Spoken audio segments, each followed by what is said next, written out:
Dastlabki temamiz natural sonlar. Sanash natijasida hosil bo'ladigan sonlar natural sonlar deyiladi. Ular 1, 2, 3, 4, 5 va hokazo. Natural sonlar cheksiz ko'p. Endi shu natural sonlar ustida amallarni ko'rib chiqamiz. Amallar tartibi. Natural sonlar ustida qo'shuv, ayruv, ko'paytiruv va bo'luv amallarini bajarayotganimizda avval ko'paytiruv yoki bo'luv amallari bajariladi, keyin qo'shuv va ayruv amallari bajariladi. Mana misolni ko'raylik. 2 qo'shuv 3, ko'paytiruv 4. Bu yerda dastlab ko'paytiruv amalini bajaramiz. 3 ko'paytiruv 4 12. So'ng qo'shuv amalini bajaramiz. 2 qo'shib 12 14 bo'ladi. Ikkinchi misolda 6 ayruv 10 bo'luv 5. Bu yerda dastlab bo'luv amalini bajaramiz, so'ngra ayruv amalini bajaramiz. Shunday qilib 6 minus 10 ni 5 ga bo'lsak 2, 6 minus 2 4 ga teng. Agar ko'paytiruv va bo'luv amallari ketma-ket keladigan bo'lsa, unday holda bu amallar yozilish tartibida bajariladi.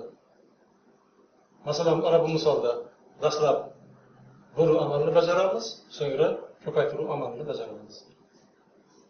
12 ni 4 ga bo'lsak 3, so'ngra uni 2 ga ko'paytiramiz, natijada biz 6 hosil qilamiz. Agar ifodada qavslar qatnashadigan bo'lsa, dastlab biz qavs ichidagi amallarni bajaramiz. Birinchi ish 4 qo'shuv 2 ko'paytiruv 5. Bu ifodada dastlab biz ko'paytiruv amalini bajaramiz. 4 qo'shuv 2 ko'paytiruv 5 10. Natijada biz 14 hosil qilamiz. Ikkinchi ish hosil bo'lgan sonni 7 ga bo'lamiz. Ya'ni 14 bo'luv 7 teng 2. Endi natural ko'rsatkichli darajani ko'rib chiqamiz.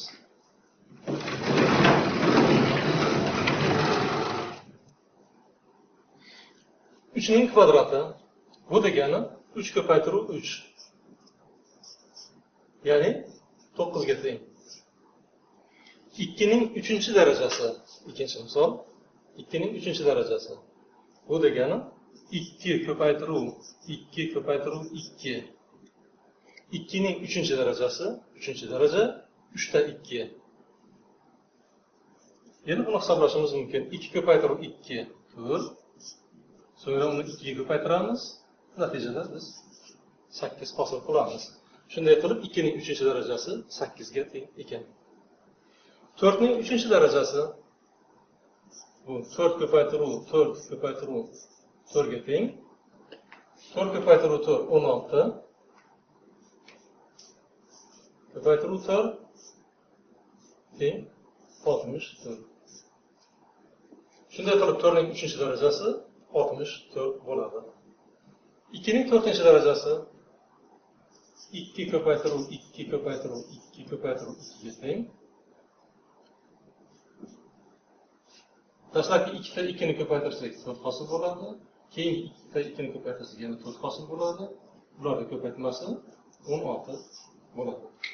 Shunday qilib 2 darajasi 4 ning 2 darajasi 4 16 ga teng ekan.